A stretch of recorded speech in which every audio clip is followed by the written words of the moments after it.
Hey, Professor Homan here, part 2 of our Wild Wings, just kind of work creating the vector logo. That's just the first part of our project. We're going to end up putting this logo on a postcard with some text and with an image and taking it all the way to InDesign. But just for now, we're just recreating a logo. So it's kind of a multi-step process here. And what I started doing is I just kind of tried to get the size of my text matching up to what's here. Now, I'm not worried about the Wild Wings yet because we're going to get as many letters as we can. And I'm also not worried if they're lined up in terms of the spacing, because we're going to be able to move these around. Now, to do this, what I'm going to do is I'm going to go and I'm going to make sure you select it with your arrow. You don't have to highlight to do this. You don't have to highlight with your text tool. You can use your arrow and just select this.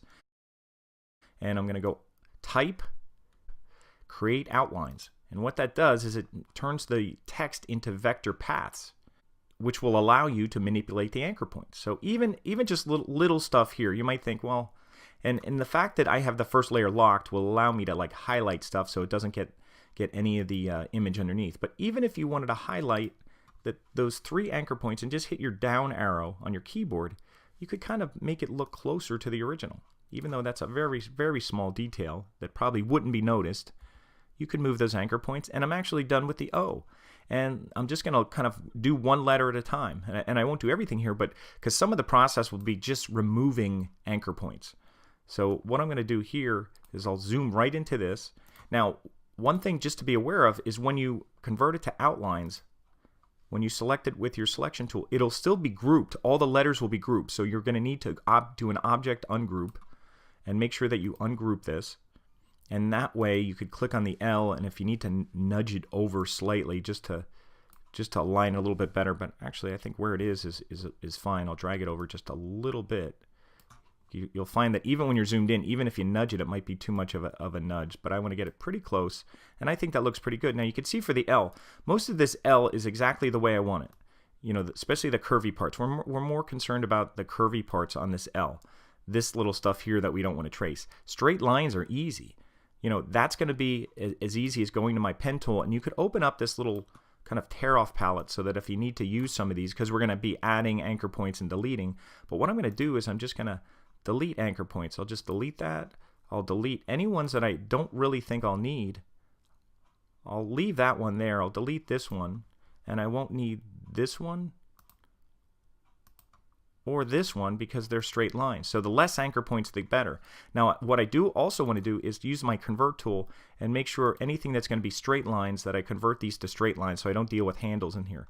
So this L is going to be really easy to fix right now. I just use my direct selection tool, and I'm just going to take this, and you can nudge it. I'm just going to nudge it out a little bit, and then I'll take this handle and nudge it in and just create that little serif there. Now you can move this in just a little if it's too much. Try to match it as best you can from being zoomed in this far. And then I'll move this over. Now I actually have 2 selected right now, so let me undo that. Make sure I just want this anchor point selected. I'll nudge that over. And if it's not perfect, you want to make sure you just kind of make sure it looks nice and straight. Same thing over here. I'm going to nudge this one back. And I just did 2 nudges and it stays a straight line. So that's done. Then I'm done with my L. If it looks a little off, if you see a little staggering of the lines, you could line it up a little bit. And that's my L. Now keep in mind, if I zoom out here, there's a bunch of L's. So I don't have to make any more L's. There's an L right here. The next thing I'm going to do is the A. And then some of these, I don't think I have to go through doing all these, but I'll just go through doing the A here, because there's a couple things that are a little different. So as long as it's ungroup, I can move my A in place here, and I'm going to remove a couple anchor points. So I'm going to use my delete anchor point tool and get rid of this one and this one, and then same thing on this side because the version they're using is just straight. And then in here I need these ones on the corner. I don't need these extra ones, so I'm going to zoom in, and I'm just going to get kind of in the legs of this thing here. I'm going to get rid of these ones that are in here. Might take a couple tries.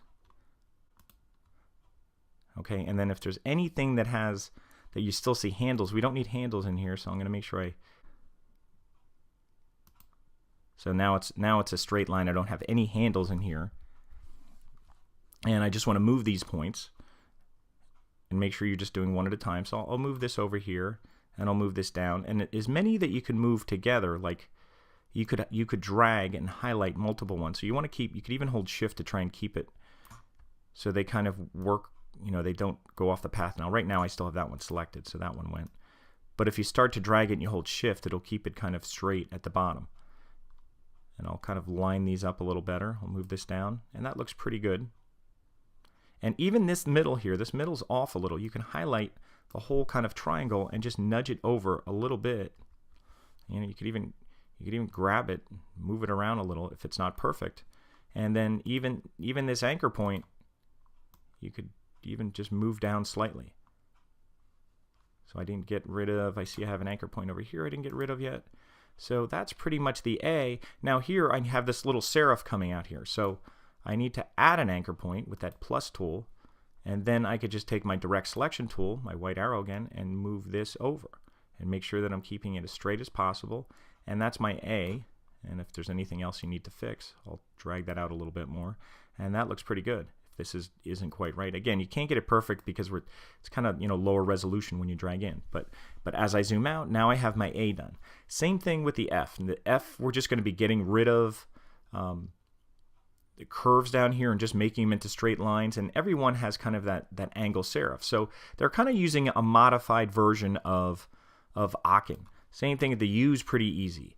The B's pretty easy, except you're just editing this end over here. And if you have to edit stuff in the middle, for example, like I'll do the B quick. If I move the B over, if you have to modify stuff in the middle, just even where these things are, you can just take your direct selection tool, highlight the middle part. You could even highlight both of them and move them together if you need to. Or you may move one at a time. And you may move, I'm just going to move this bottom one just up slightly. And it's probably so insignificant that you wouldn't even notice, but if you're being really picky about it, you could do that. And again, this one, as I zoom out just a little bit, you can see we're just going to make a serif over here and straighten everything out. The curves are pretty perfect, so we don't have to do anything there. It's almost like the Aachen font. So most of this stuff, and you want to look for ones that are going to be repeatable. So once you do a G, the G's a little tricky. Well, actually, the G's pretty easy. We changed like one font. So I don't have a G right now, so I'd have to type a G. And sometimes that might be easier. You could just go here and type a G and then scale it up. Drag the corner. Make sure you hold shift so you're not distorting. I'm going to scale it up as close as I can and match it. Now you could change the color. That probably helps. Whatever, just any different color while you're scaling it. Let me get off of my color stuff here. And you could scale that up as close as you can.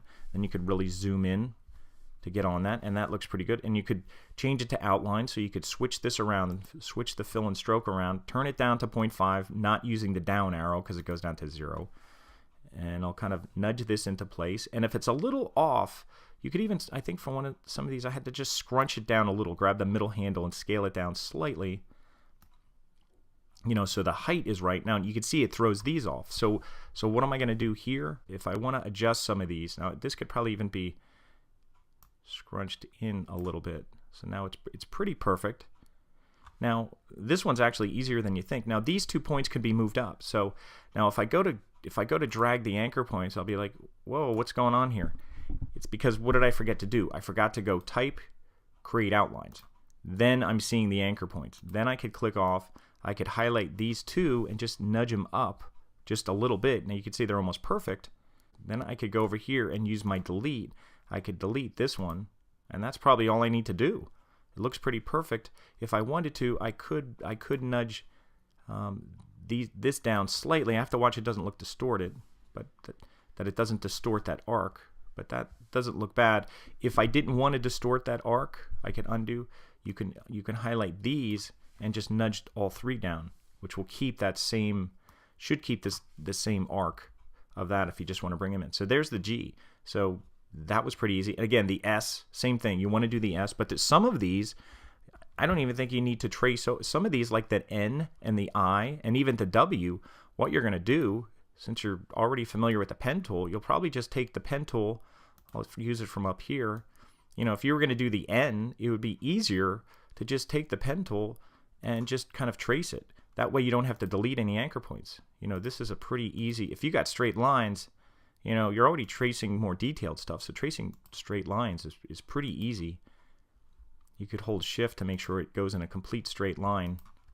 Not when you're doing angles, because it'll try to it'll try to constrain it to a certain degree. But straight lines, you could hold shift, and I'll just click on this last point to close it up. And there's my N. Same thing with the I and the W, and you'd only make one I and one W because you have multiple ones. So that's fairly easy. In class, this Wings, Beer, and Sports, this was a little hard to match. It's almost like, it's not a Helvetica, it's like a Franklin Gothic. But what we ended up doing is downloading a Franklin Gothic condensed. And you could find it actually at My Fonts. You could just look for it.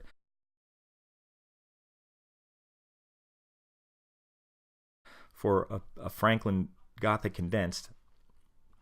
And we matched this thing up a little bit. The G was a little more round because here it's actually a straight G. So you don't have to be as, you could mess around with the anchor points to get the G right. But if you get a Franklin Gothic and download it, you might even have something on your system already with a Franklin Gothic. But you almost need a condensed because it's a condensed font. You can see the way the O's have very kind of narrow, straight. It's not just squashed together. It has kind of straight lines. So the O and the G are ones that might have to be modified.